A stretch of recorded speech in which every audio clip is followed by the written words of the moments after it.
lines. Stop in line with each sauce, but wait for your mum to fill the sandwich. You may shout directions to your mum, but must not assist her in any other way. So I just slide. At the end of the course, roll the sandwich through the cling wrap and attach the sticker to stop the clock. Alicia, you are the sandwich filling. Lie in the roll now. Big Brother advises you to keep your mouth closed at all times. Housemates, be warned, every sauce must be evenly spread over the sandwich filling.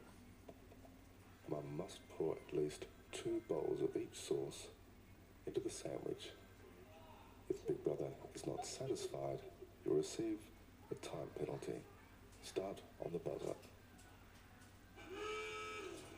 And we're away. Zach went straight for the dress. Good to see. He's mum tonight. Yeah, this is gross. Look at that barley sauce.